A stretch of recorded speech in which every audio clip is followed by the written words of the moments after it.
بسم اللہ الرحمن الرحیم۔ ماہ ذوالحجۃ الحرام یعنی ذوالحجہ کا مہینہ شروع ہو چکا ہے۔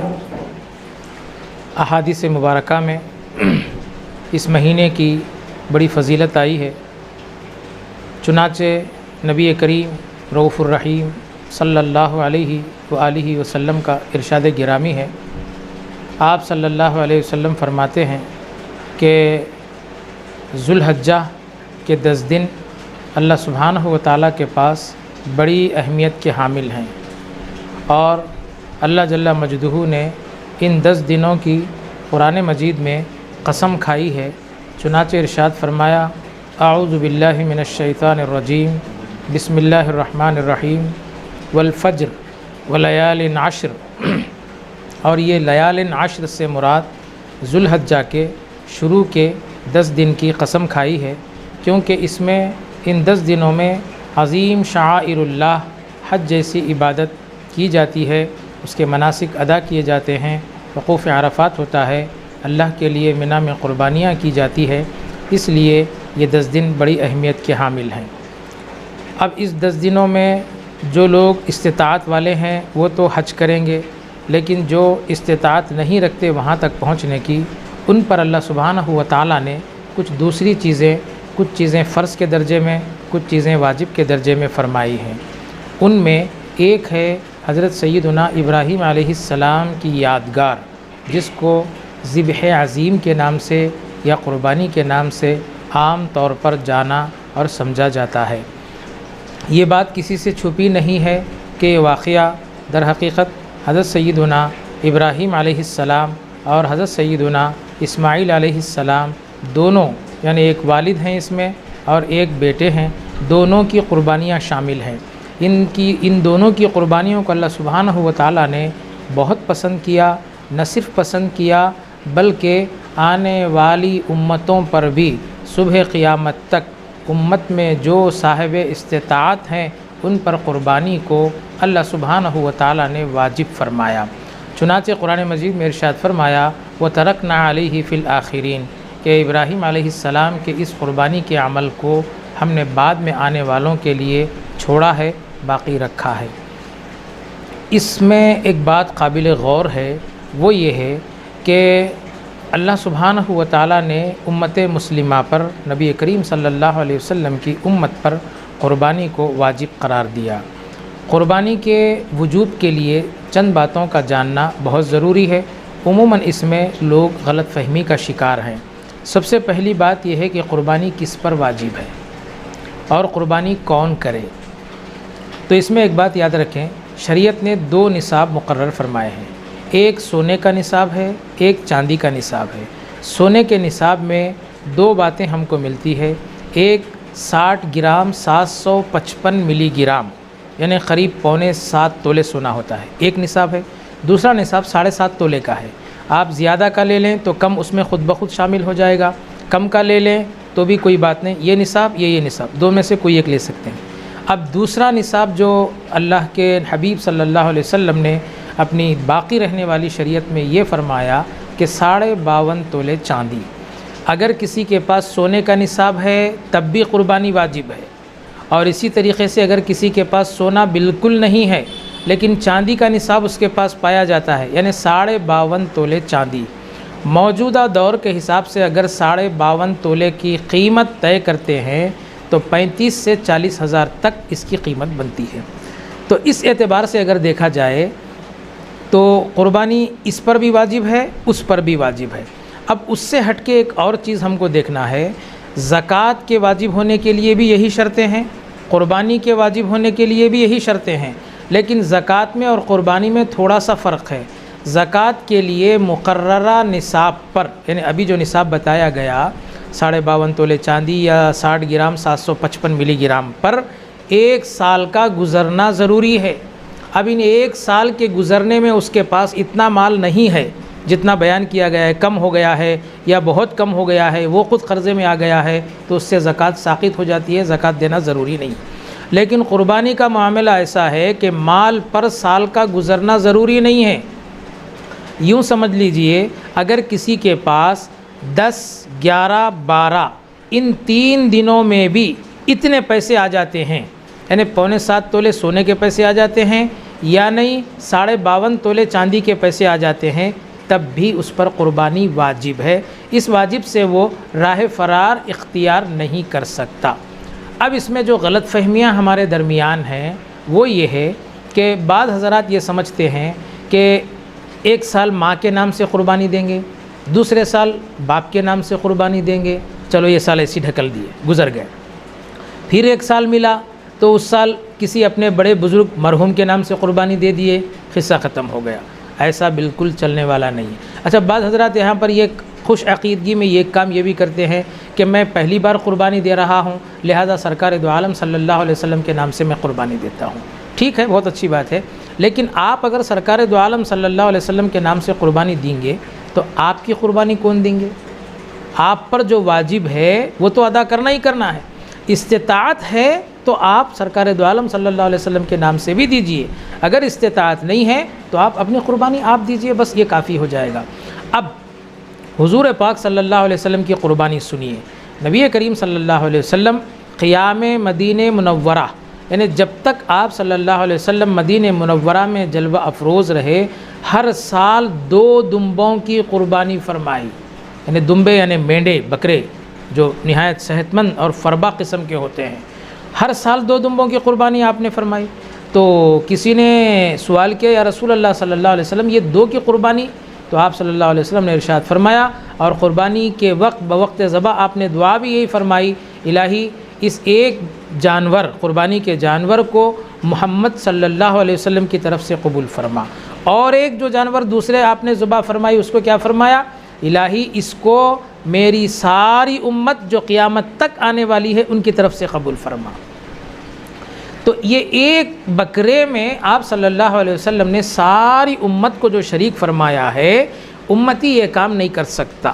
یعنی اگر کوئی یہ سوچے کہ بھئی میں ایک بکرا لاؤں گا، میں، میرے والد، میری والدہ، میری بیوی، میرے بچے، میں پورے کنبے کو، پورے گھر کو شامل کر لوں گا، ایسا نہیں کر سکتا، کیونکہ وہ اگر یہ سوچ کر کرے اور یہ کہے کہ بھئی سرکار نے تو پوری امت کو شریک کر لیا، میں کیوں اپنے کنبے کو شریک نہیں کر سکتا؟ تو قطعاً نہیں کر سکتا، کیونکہ بعض کام حضور کی ذات کے ساتھ خاص ہے، وہ امت کے لیے نہیں ہے، تو امت قطعی نہیں کر سکتی۔ استطاعت ہے تو کرے ورنہ نہ کرے۔ ایک بات، اگر حضور پاک صلی اللہ علیہ وسلم کے نام سے قربانی دینی ہی ہے، دیکھ لے استطاعت ہے، اپنا حصہ مل لے، یا ایک جانور لائے پھر سرکار دو عالم صلی اللہ علیہ وسلم کے نام سے دے، یا نہیں تو 2 حصے مل لے، ایک حصہ اپنی طرف سے دے لے، ایک حصہ سرکار دو عالم صلی اللہ علیہ وسلم کی طرف سے دے۔ بہرحال خدا را یہ غلطی کبھی نہ کریں کہ بھئی والد کے نام سے ایک بار دے دیے، والدہ کے نام سے ایک بار دے دیے، یا گھر کے کسی بڑے فرد کے نام سے دے دیا اور قربانی کا معاملہ ختم ہوا، ایسا نہیں ہے۔ اور قربانی کا معاملہ حج کی طرح بھی نہیں ہے کہ آپ ایک بار عمر میں کر لیے اور ساری زندگی بھر ساقط ہو گیا، ایسا بھی نہیں ہے۔ آپ کو قربانی جب تک آپ زندہ ہیں اور صاحب نصاب باقی ہیں، یعنی 52.5 تولے چاندی کا نصاب یا 6.25 تولے سونے کا نصاب، یہ 2 نصابوں میں سے جس نصاب کے بھی آپ مالک ہیں اور آپ پر قرض وغیرہ نہیں ہے تو ہر سال آپ کو قربانی دینا ہے۔ یہاں ایک بات کی میں وضاحت کرنا چاہوں، بعض حضرات اس عظیم قربانی کے فریضے کو ادا کرنے کے لیے ایک ہیلہ یہ تلاش کرتے ہیں کہ نہیں بھائی اس سال قرض ہے۔ یقیناً قرض تو زندگی کا ایک لازمی حصہ ہے، قرض سے کون بری ہے بتائیے؟ امیر کو بھی قرض ہے، غریب کو بھی قرض ہے، اس کے حساب سے اس کو ہے، اس کے حساب سے اس کو ہے، لیکن آپ قربانی کے لیے قرض کا بہانہ تلاش نہیں کر سکتے۔ ہاں، مثال کے طور پر آپ 1 لاکھ روپے کے مالک ہیں اور اس میں 1 لاکھ روپے میں جو ہے سو چاندی کا نصاب بن جاتا ہے، کیونکہ چاندی کا نصاب تو 40,000 میں بن جاتا ہے، اور 1 لاکھ روپے کے آپ مالک ہیں، آپ پر قرضہ 10,000 روپے ہے، تو اس 1 لاکھ میں سے 10,000 کو اگر نکال دیں گے تب بھی آپ کے پاس 90,000 روپے بچتے ہیں۔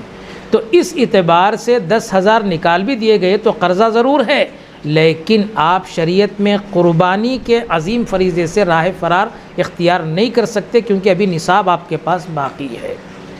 ہاں، اگر ایسا ہے کہ آپ ہیں 1 لاکھ کے مالک اور آپ کو قرضہ ہے سمجھیے 90,000 95,000، اگر وہ 1 لاکھ میں سے قرضہ ادا کرتے ہیں تو آپ کے پاس نصاب ہی نہیں بنتا ہے، ایسی صورت میں آپ پر قربانی واجب نہیں ہوگی۔ ورنہ اچھا بعض وقت کیا ہوتا ہے، فی الوقت پیسے تو نہیں ہیں لیکن ہے پیسے، بازار میں رکے ہوئے ہیں، کوئی دینا ہے، کچھ کرنا ہے پیسے. اب قربانی کے فریضے کو انجام دینے کے لیے لوگ سمجھتے ہیں کہ بھئی قرضے سے نہیں دینا. واہ، یہ کیا بات ہوئی؟ آپ اپنی ضرورتوں کے لیے قرض اختیار کرتے ہیں، اللہ کے حکم کی پابندی کے لیے قرض نہیں. برابر آپ قرضہ لے کر بھی قربانی دے سکتے ہیں، جبکہ ان دنوں آپ کے پاس پیسے نہ ہو، آپ کے پیسے کسی اور کے پاس رکے ہوئے ہیں، تو قرض لے کر بھی آپ یہ قربانی کا فریضہ ادا کر سکتے ہیں. ایک بات. دوسری بات اس میں یہ ہے، اگر ہر گھر کا جائزہ لیا جائے تو مردوں سے زیادہ عورتوں پر قربانی واجب ہوتی ہے. اب آپ کہیں گے وہ کیسے؟ تو وہ اس طریقے سے کہ زیورات کی جو شادی میں زیور دیے جاتے ہیں، جو زیور مرد کو دیا جاتا ہے اس کا مالک مرد ہے، جو زیور عورت کو دیے جاتے ہیں ان زیورات کی مالکہ عورت ہے. تو اس اعتبار سے اگر دیکھا جائے تو مرد سے زیادہ سونا کس کے پاس ہوتا ہے؟ عورت کے پاس ہوتا ہے. تو عورت کیا کرے؟ اپنی قربانی چونکہ عبادت ہے اور عبادت میں غیر شریک نہیں ہو سکتا، یعنی وہ شوہر سے یہ نہیں کہہ سکتی کہ میری قربانی بھی تم دے دو. ہاں اگر شوہر استطاعت رکھتا ہے کہ دونوں کی قربانی دے سکتا ہے تو وہ دے گا. نہیں، شوہر کے حالات ایسے نہیں ہیں کہ وہ اپنی قربانی دے، تو عورت کو اپنی قربانی ادا کرنی پڑے گی. پھر یہاں سوال یہ پیدا ہوتا ہے کہ بھئی وہ تو کماتی دھماتی نہیں، وہ کیسے دے گی؟ تو اس کا جواب یہ ہے کہ پہلے وہ اپنے زیورات کو جو ہے سو جمع کر لے، جمع کر کے اس کا حساب کروا لے کہ کتنے تولے ہیں، کتنے اس کی رقم آ رہی ہے. اس دوران آپ کو اپنے کسی بھائی سے یا اپنے کسی کزن یا کسی رشتہ دار سے آپ کو قرضہ مل سکتا ہے قربانی کی ادائیگی کے لیے، تو آپ قرضہ لیں، قربانی ادا کریں، بعد میں اس کا قرض دیں. نہیں، حالات ایسے ہیں کہ کوئی قرض بھی نہیں دے سکتا اور شوہر کے حالات بھی ایسے نہیں ہیں کہ وہ آپ کو کچھ رقم دے سکے، تو ایسی صورت میں کوئی چھوٹی موٹی سونے کی چیز آپ بیچ دیں جس سے قربانی کی رقم حاصل ہو جائے. تو اس طریقے سے وہ اپنی قربانی ادا کریں. تو یہ طریقے سے اگر دیکھا جائے، سونے کا نصاب ہٹا کر چاندی کے نصاب میں بھی اگر دیکھتے ہیں تو ایک چھوٹے اندازے کے مطابق، ایک سروے کے مطابق ہر گھر میں 3 سے 4 5 افراد تو ایسے ہوں گے جن پر قربانی واجب ہوگی. اچھا، اب اس میں ایک بات یہ بھی سمجھنا ہے، بعض حضرات یہ کہتے ہیں کہ بھئی 50,000 60,000 کا فون ہے، ٹھیک ہے، گاڑیاں ہیں، ٹھیک ہے، رہنے کے لیے عالیشان گھر ہے، ٹھیک ہے، یہ سب ضرورت میں آتا ہے. 10,000 کا فون ہو کہ 1,00,000 کا فون ہو، ضرورت یہ چھوڑ دیجیے، اس کو نہیں شمار کر سکتے آپ. عالیشان گھر ہے، بہترین فرنیچر ہے اور 1 سے زائد گاڑیاں ہیں اور 1 سے زائد کاریں ہیں، یہ سب فرنیچر گھر کا اور گھر کے استعمال کی جو چیزیں ہیں، ٹی وی، فریج، کولر، وہ فلاں کمپیوٹر، یہ سب ضرورت میں آتا ہے. اس سے ہٹ کے آپ کو دیکھنا ہے، یہ چیزوں کی وجہ سے نہیں. ذاتی گھر ہے، اس پر بھی قربانی واجب نہیں ہے کیونکہ رہنے کے لیے ضرورت کی چیز ہے. فون ہے، گاڑیاں ہیں، یہ سب ضرورت کی چیزیں. ان سب کو ہٹانے کے بعد اب دیکھیں گے کہ آپ کتنے روپئے کے مالک ہیں. ایسی صورت میں یہ 2 نصاب جو میں نے ابھی عرض کیے، یا تو 7.25 تولے کا یا نہیں تو 52.5 تولے چاندی کا، یہ ساری ضرورت کی چیزیں ہٹا کر گھر، گھوڑا، گاڑی، فون، کاریں، یہ کپڑے اور یہ ساری چیزیں ہٹانے کے بعد آپ اس نصاب کے مالک ہیں یا نہیں ہیں. اچھا، بعض وقت ایسا ہوتا ہے فکس ڈپازٹ کر دیا، اب وہ اس کی میعاد ختم ہونے کے لیے کیا ہوتا ہے، قریب 1 سال کا ہوتا ہے، کوئی 1 مہینے کا کرتا ہے، کوئی 6 مہینے کا کرتا ہے، اس کے حساب سے جو بھی ہے. تو ایسی صورت میں وقت سے پہلے نکال لے گا تو پیسے کم ہونے کا ڈر ہے، تو لہذا اس کو نہ نکالے، کسی سے قرض لے اور اس سے قربانی کو ادا کرے. جب اس کی میعاد پوری ہو جائے گی تو اس سے قرض ادا کر دے. تو بہرحال یہ کچھ صورتیں تھیں جس سے ہم قربانی کرنا چاہے تو کر سکتے ہیں، لیکن لوگ کیا کرتے ہیں، اس سے راہ فرار اختیار کر کے بچنے کی کوئی سبیل نکالتے ہیں. ایک حدیث شریف سماعت کر لیں. آپ صلی اللہ علیہ وسلم نے ارشاد فرمایا، جو کوئی قربانی کرنے کی طاقت رکھنے کے باوجود بھی قربانی نہ کرے تو وہ ہمارے عیدگاہ کو بھی نہ آئے. تو یہ عیدگاہ کو بھی نہ آئے جو آپ صلی اللہ علیہ وسلم کا فرمانا ہے، یہ ناراضگی کی دلیل ہے کہ بھئی من وجد سعۃ، اللہ نے اس کو کشادگی عطا فرمائی ہے، لیکن صرف اور صرف مال کے خرچ ہونے کے ڈر سے وہ قربانی کے اس عظیم فریضے کو انجام نہیں دے گا، تو اللہ سبحانہ و تعالیٰ کے حبیب صلی اللہ علیہ وسلم فرماتے ہیں کہ وہ ہماری عیدگاہ کو بھی نہ آئے. دیکھیے، عید کے دن مسلمان عیدگاہ جاتے ہیں اور آپ صلی اللہ علیہ وسلم ایسے شخص کو جو قربانی سے کیا کر رہا ہے، بھاگ رہا ہے، اس کو فرما رہے ہیں کہ قربانی کی عیدگاہ کو نہیں آنا. تو یہاں پر وعید ہے سخت، اور ایسی وعیدیں ترک واجب ہی میں ہوتی ہیں. تو اس سے معلوم ہوتا ہے کہ اس واجب قربانی سے بچنے کی کوشش نہ کرے۔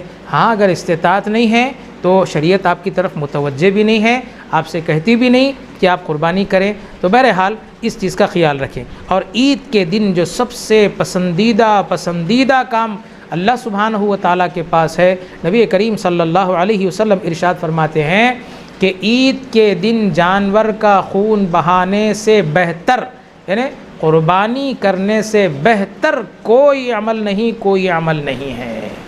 تو یہ عمل اللہ سبحانہ و تعالیٰ کے پاس بہت پسند ہے۔ حدیث شریف میں آیا ہے قربانی کے جانور کا خون کا خطرہ زمین پر گرنے سے پہلے قربانی کرنے والے کے سارے گناہ بخش دیے جاتے ہیں۔ اللہ سبحانہ و تعالیٰ سے دعا ہے کہ اس عظیم قربانی کی سعادت حاصل کرنے کی ہم سب کو توفیق عطا فرمائے۔ وآخر دعوانا ان الحمد للہ رب العالمین۔